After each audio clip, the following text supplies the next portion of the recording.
All right, let's get to it. Okay, our first question for you is if you were at $0 in sales right now, what would you do? Oh my gosh, that's such a good one. I feel like that's gonna be my line for all of the questions. That's such a good one. Let's see. If I was at $0, I would get on and do a live. I know that that's like, let me just explain that answer a little bit. So I started my social media journey and built my following with lives. And I know that like right now it's kind of it seems like a dud. But I feel like with lives it is such a great way to show your personality and that you're there, and that you can interact with people. And I think that that is really the key of what helped me build my following. Even though if the follows are slower, you're going to get more people that actually know who you are, and know your personality and know your family and know your life, and that you can connect. So even though, like I said, you might not get like those instant like viral followers, the viral followers don't know who you are.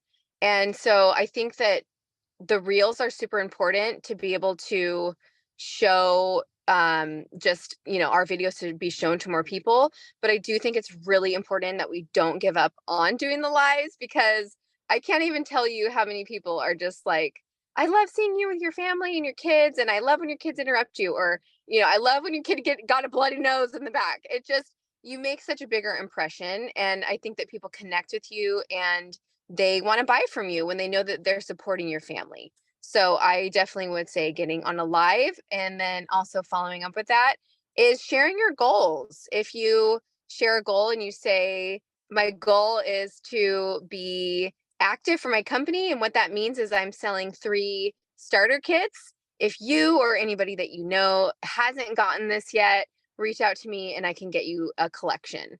I think really stating goals is really important. I was watching Harmony yesterday, and she was doing something that I was like, oh my gosh, I should be doing that.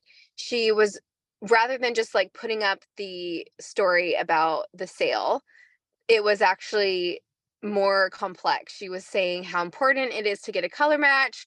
If you haven't gotten your color match yet and you think you might want to take advantage of the sale, please reach out to me. But it was more of a longer conversation. And I just think we're getting away from actually explaining ourselves because we're so used to these quick fire videos, that make sure that you guys are actually showing up and connecting. And I think live video is a great way to do that. Yeah, for sure. So where currently are you like focusing mostly? What's like platform are you on? Is it mostly Instagram? Yeah, mostly Instagram, which is I just think that people are on Instagram more and they're scrolling daily. I think that people get stuck on Facebook a lot, on like, Facebook is really overwhelming. And for me, I mean, even though I have more of a following on Facebook, my business page has a lot more of a following than my Instagram does. But I just find that it's a beast. It does work really well, but yes, I focus more on Instagram, just because it's quicker and it's easier for me to get on and kind of get my point across. Yeah. Do you link all of your stuff to your Facebook business page or no? I've kind of stopped for a little while. I was getting spooked a little bit with like how much fraud happens on Facebook. And because when I used to go live, I would get like impersonator accounts and like people messaging people that were on the live, like from weird accounts. And so I kind of dialed it back a little bit because of that reason. Um, and I don't really know if Facebook is like, at least on my business page. So I do have a goal though. I want to grow my following on my personal Facebook page. So that's one of the things that I've been working on. So yes, I do. If I do a reel, I try to share them to both. But I've kind of been a little bit stagnant on my business page just for that reason. And I did, um, I did unlink my Instagram account. I haven't like done a lot of research on it, but I just thought that would be safe. So like not a lot of the stuff is connected. So yes, I'm having to like manually add everything when I'm going to different platforms. Yeah, I know. I feel like you keep hearing more and more people getting hacked, and it's just freaky. I So know weird. Hate it. it's freaky. Okay, which brings me to with your reels, we were talking about how you edit them and like what you kind of use to make your content. We were talking about how like when you do eyeshadow, like you zoom in and you can just see everything so well. Like how are you just doing that in the app or what do you use? No, okay, so I'm working on a video because I feel like I finally figured out a video sequence that works well, that's easy to put together, that people really like. It's like pleasing. So my last couple of videos, I've done this where I just continuously shoot a whole video and after I'm done, like for example, I did one in the car. So I continuously shot the whole video and then I use InShot. I'm like obsessed with InShot. I just know how to use it really well and I can edit really quickly on it. And I put the whole video in there. So however long it is, if it's 30 minutes, 5 minutes, whatever, I go through and I pick little chunks of 1 second clips and then I also use the canvas button, which is all the way on the when you're editing in InShot. And I'm gonna do a video on this so you guys can see. But if you're familiar with InShot, there's a little button called Canvas. It's the button all the way on the left, the first button, and you can zoom in on the video. So I'll kind of do a little bit of like far out, and then the next shot, even if it's like the same process, I'll zoom into it for a second and then I'll zoom out. So it's just again like that quick movement of catching people's eye. I think is really helpful rather than just like you're in the same frame the whole time. So either like you can zoom in on like half of your face, or you can zoom in on just your eye. You can zoom in on just your lip. And I've also noticed that I think that people really like is like say for example, I'm editing a video and I'm showing me putting on my contour. So if I'm drawing my contour on, it's all the same motion, right? Like it's all this back and forth motion. So I'll do like 1 second of where I'm kind of like coming down with it, and then I'll clip it. So then like I'm doing another part of it. So it kind of looks like choppy, if that makes sense. Um, so it's like the same movement or on my I know this sounds confusing, or if it's on like my forehead, it's kind of just not as fluid as a straight video. And that gives me the options to either, show it going down and then I can zoom in on my contour and then kind of show it going around. But I don't know, people seem to love just that style of just quickly going through stuff. But then again, they're not really getting anything out of it other than just seeing it and liking it. And so I think always following up with stories or more detailed content like on a live is really important. Yeah, I have the longest answers. I'm sorry. no, you're fine. I love your long answers. They're so detailed. And I agree. It's like these little videos that catch people's attention, but then like you said, you gotta somehow like, really show them what you're trying to. So Yeah. great. Okay. Let's see. So if you had a customer that you think would be really good at the artist program, how would you approach them about that? Okay. So I love this question. I would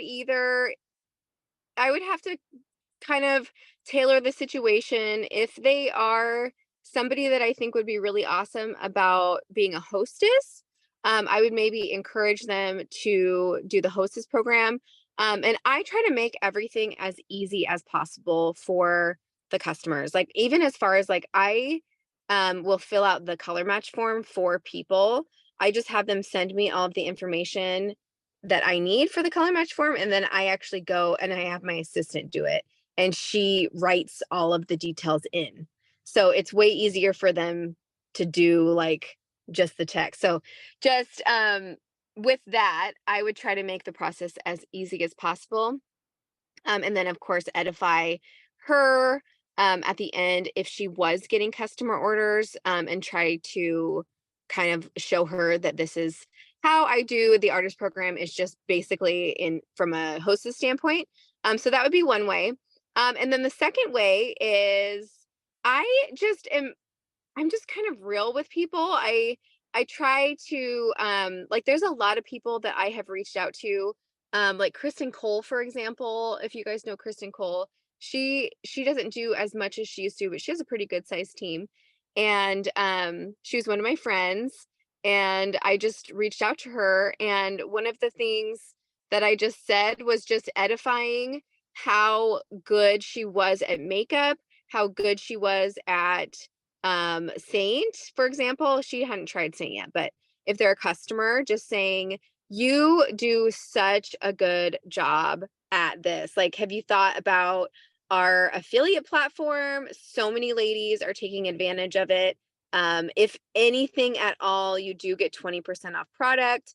And we do have the essentials kit. Since you already have all your stuff, you can just grab it.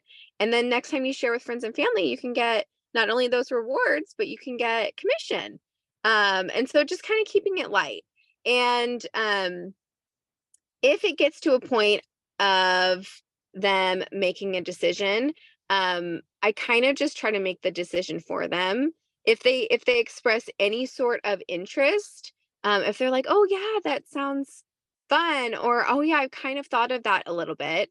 This is kind of me being like a little bit just they've already kind of said yes, right? So then I try to get them to either get on a phone call or see at what point I can help them with the process. Because, like I said before, with the color match situation, people just kind of forget and then they lose steam. And then it kind of doesn't mean as much to them like a week later. They don't really care.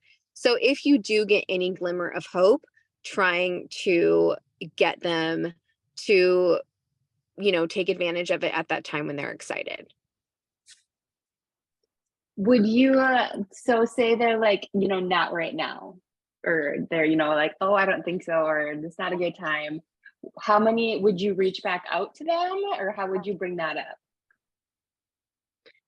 Um, if they said not right now, um, I probably would kind of just like let it go. I mean, the last thing that you want to do is kind of seem desperate.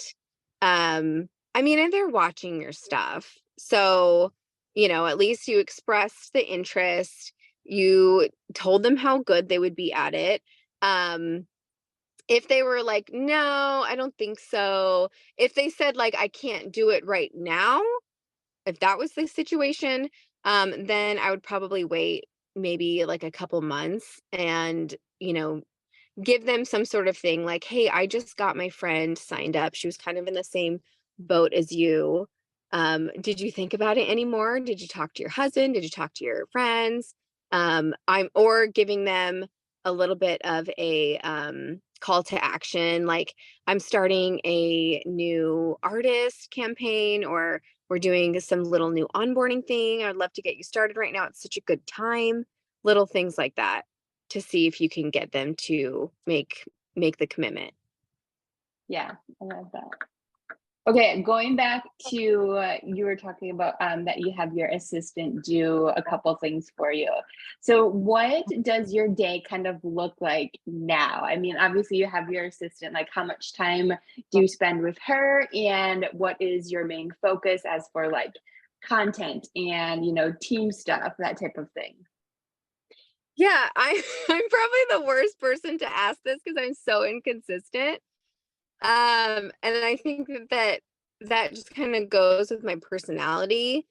Um, so I think really because I get burnt out easily and I know that about myself. So if I have like a full schedule and I can't get things done, like it really bothers me. So I kind of try to go with the flow type of thing, and then know that like today, for example, I've had like bags and bags of like Target clothes on my floor that I've been wanting to film like something with, and I just had some stuff come up and I couldn't get it done.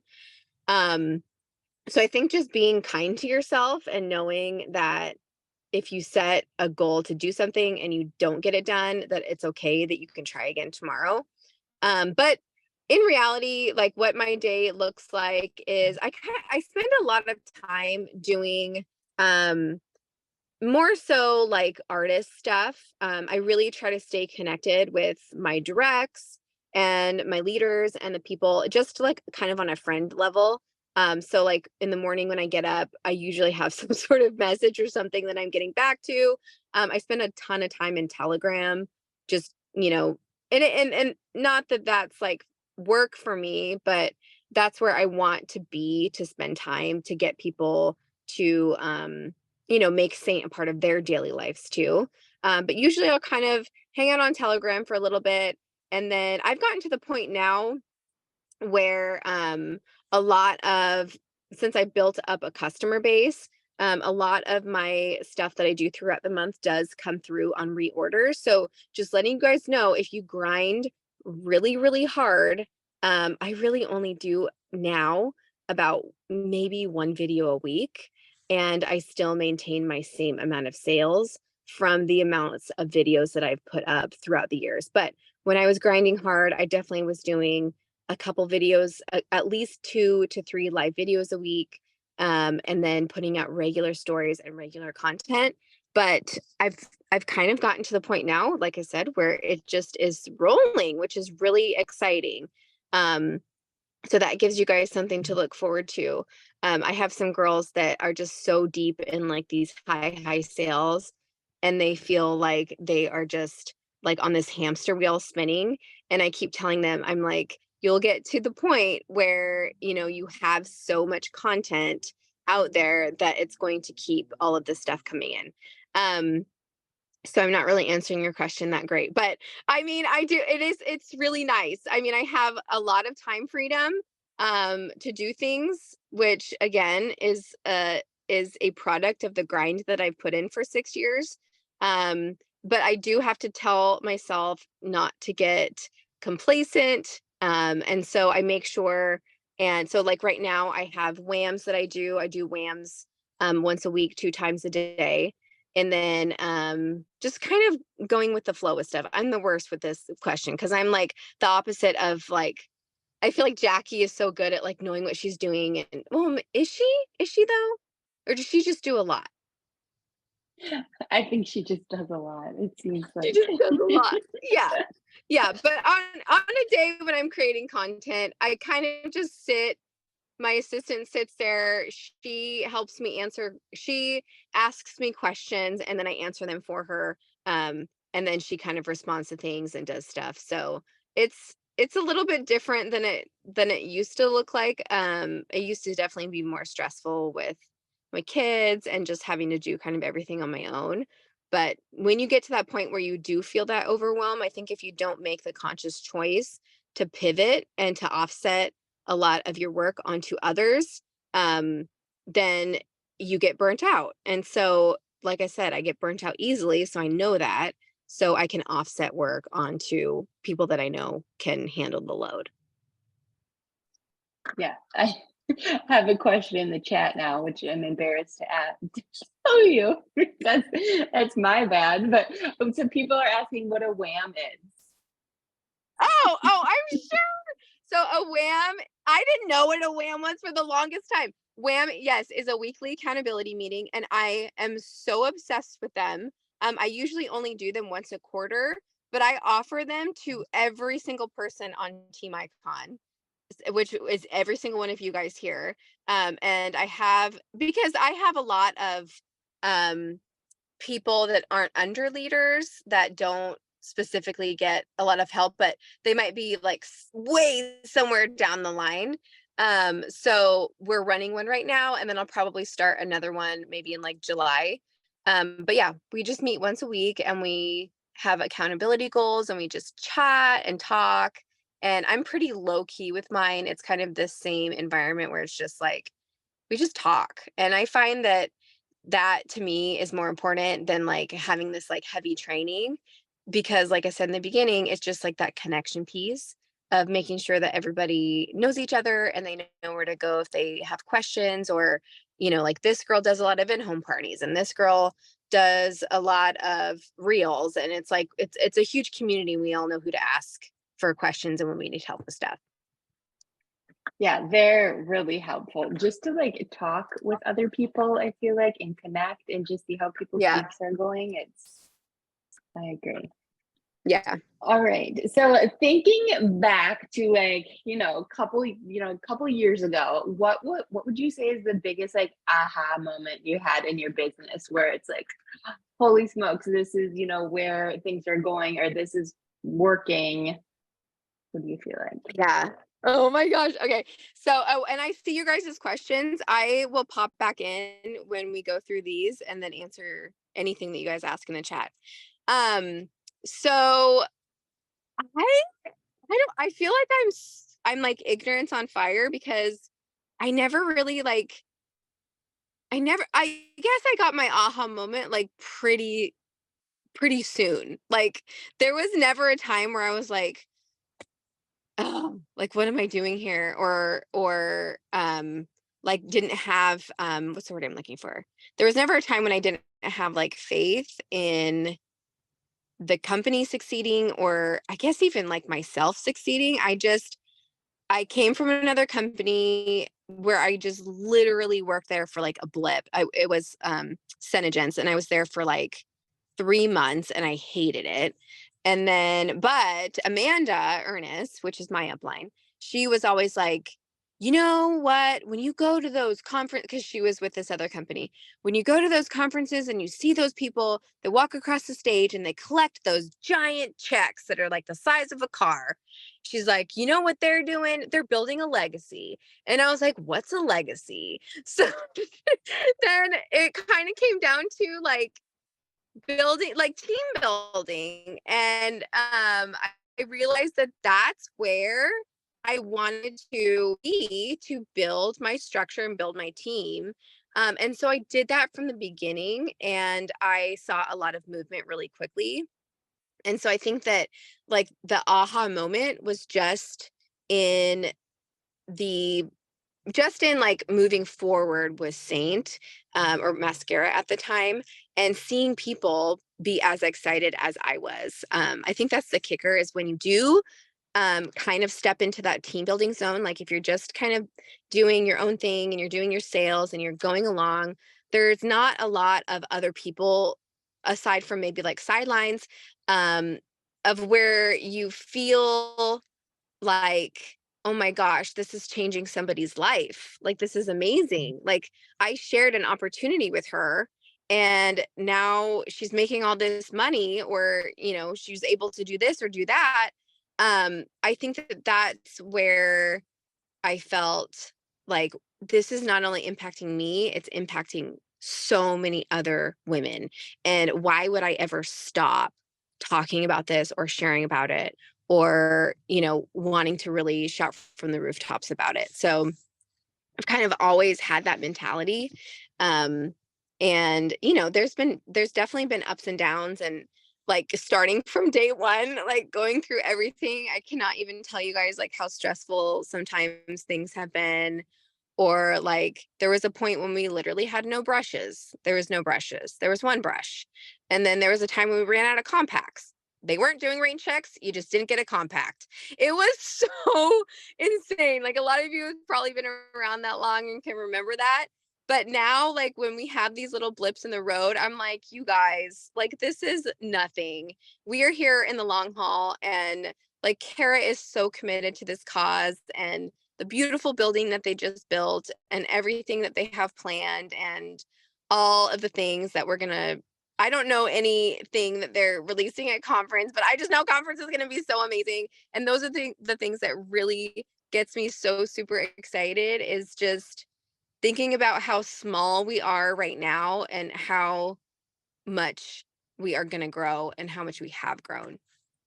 So that was a very long answer. It's cool though, because you get like, you've really come, like you said, full circle. It's like you were here from when, all those little things, and now you just keep seeing it grow and grow, and you know how much potential it has. It's really cool to see. Totally. Yeah, it's so amazing. Mhm. All right, we will do one more question, and then if we have anything in the chat that I'll to catch up on. So this is a little bit more on a leadership aspect, but how would you approach an artist that just feels like they're kind of stuck, they're in a slump, like they feel like they've done all the things? She's, trying to get parties, she's doing lives. Like, how would you coach her into being like, keep going? Yeah, I know that's such a hard one because I feel like with that comes a lot of emotion on like her part. And we all have those times of where we just feel like, oh, like I'm doing everything, like this is so hard, it's so challenging. And I think that the best thing that you can do for someone when they're in that headspace is just be there and support them. And one of the things that I like to do, like I actually just did this yesterday. Um, I noticed that an artist posted a video and she's one of my directs, and she was just like, exactly what you just said. She's like, you know what? Sometimes I just feel like doing all the things and I'm not getting anywhere. And I'm just, she was just being vocal and just sharing it. So I went through her feed and I picked a reel that she had that I liked, that I thought, it was a good video. And I shared it to my stories. And I, just gave her some words of encouragement of like, love you or whatever. Um, and just kind of showing her that there's someone else in your corner that understands what you're going through, but also following that through with something that you can do to help them. So whether or not that is sharing one of their stories or um, I used to do this all the time and I love doing it. And I just did it recently a couple times, but I will schedule a time to go and do a dual live with somebody. And I will get on there and we'll chit chat and we'll talk. And I'll kind of piggyback and talk about like the artist program, or I'll ask them questions, kind of like an interview style. And that seems to kind of help people get out of a funk or just kind of feel like they have more of a connection. So, I mean, sometimes you would think like, oh, I give them tasks, like can I do this or can I do that? But it's one of those things where it's like if if you're in that hard mindset of where you're not good enough or you're not doing all the things, I don't think that like fulfilling a task or like checking off a box is going to change that. I think the things that are going to change that is showing them love, sending them flowers, sending them something, letting them know that you're here, versus like a transactional piece. So just helping them dig out of their hole Yes, I is where I would agree. go with that. Mhm, Because they mhm. might not, I mean, to think about it too, which is sad, like sometimes they might not be getting like a good, healthy support from their husband. Like they might feel like someone's judging them, or they might just need someone to talk to. And if, you're that person to be there to do that for them, then you're serving them in the best way possible. Mhm. So true. Mm. Empathy and positivity is important. That Yes. was so cute. All right. I think that wraps it up. I'm just looking in the chat here. Oh, someone asked what do you have your assistant help you with? So she does so much stuff. So I have an artist onboarding process that I do. And I use a program called Trello and I have a video on this. I can send it to you, Britt, if you want to see what it looks like. But all of my artists I have in like rows based on their ranks. Have you ever heard of Trello? Okay, I it's really haven't, cool. no. It's like a notes kind of program. And so like each one of my ranks that I have a list, and then I have a list of girls that just get signed up and that haven't been shouted out yet. And then within their little cards I have like their picture, the date that they signed up, and then like all these little check boxes that need to be done. So for example, if someone signs up, because I used to, I mean, I still do recruit quite a few girls, not quite a few, but I probably have at least 5 a month. And before I just had this like willy-nilly process of like, I don't know if they got in the team page. I don't know if we got friended on Facebook. I don't know if they got the email. And that was so stressful for me, like trying to keep track of everything. So she manages that. She gets them all onboarded. And then I try to get them on a call.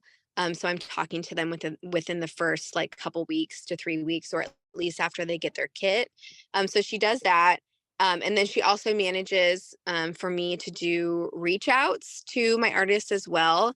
So she'll schedule times for me to talk to people on the phone, and like just, making sure that I'm staying connected with everybody. And then what else does she do? She manages like my color matches. But like today she was at my house all day. And so I'm literally like we're sitting in my kitchen and she's like, "What do you think this girl is?" And I'll just give her the answer. So she kind of just manually fills all of that out. She can do some on her own too, but she's not super confident. She's been doing it for a long time. So she pretty much asks me every single one, but I just say Amber or whatever, and then she fills it out. And then let me see, what else does she do? I have like a whole long list. She manages all of my emails. Um, she kind of weeds through everything. And then I have another assistant that helps me with my Instagram messages. So, they check all my messages and then they forward stuff to me through Telegram. I answer questions on there and then they relay messages back. She does like my mini chats. So like if I have a reel that posts, I have people comment like makeup and then it sends like an auto response. So she manages that. There's just so much. I feel like, I don't know. Once you kind of get so busy, and I was so resistant to getting an assistant. And actually Kara was like, I was like venting and complaining to her about an assistant and a nanny, which I don't have a nanny anymore. And she's like, "Why are you not doing this?" And it took me a really, really long time to let go of that process because I thought that I would lose some sort of personality with doing that. But it's helped keep me accountable. And for the most part, I'm answering most of the things. But like if people want links to stuff, like they're not really wanting to interact with me to get like, if it's like a long thing or it's like something important that I need to answer, I will answer that in my own words. But if it's like, haha, or like, where did you get those pants? Like that just takes up so much of my time that I can pay somebody. And you would be surprised. Like I pay my girls, the one that does my Instagram, I pay her $20 an hour. And then my other assistant that comes to my house, I pay her 22. But I didn't start them at that. I started them at like 15 to 18. Um, so it's really just busy work. And if you feel overwhelmed and you can't get to all those messages, I would totally look into hiring somebody because you can do a lot more meaningful work than just sending people links all day long. Work smarter, not harder, right? Yeah. That's so cool. Awesome that you get to do that now. It's like you get to do the fun things of the business and like enjoy the good stuff and just kind of Yeah. let the other stuff fall into place. Yes, exactly. I still edit all my stuff and do all of that, but that's what I like to do. So again, Right. it's like, what do you like to do? Do what you want to do, and then Mhm. the other stuff just hire out. Good for you. So cool. I love it. All right. I think we will get you back to your kiddos. I think that's it. We answered everything. I appreciate you being here so much. I love all this. Good job, you guys. I can't believe how many there's 42 of you here. That is Yeah, so amazing. So so proud of you cool. guys. You guys are such a powerful team. I am so grateful for every one of you. And I know that you guys show up and you're excited. And I cannot wait to see you guys at reunion. It's going to be so good. I still I don't know. have all I my clothes. cannot wait. I know, me neither. It's just, but I feel like that's the funnest part. Like ordering a whole bunch of junk on Amazon last minute when you're like, oh my Yeah, gosh. I know. It's so wild. Yes. Well, thank you for inviting me. Thank I'm you so so glad much that you for thought of being me. here. Of Yes. course. All All right. I'll see you right. guys later. Okay, see ya. Bye.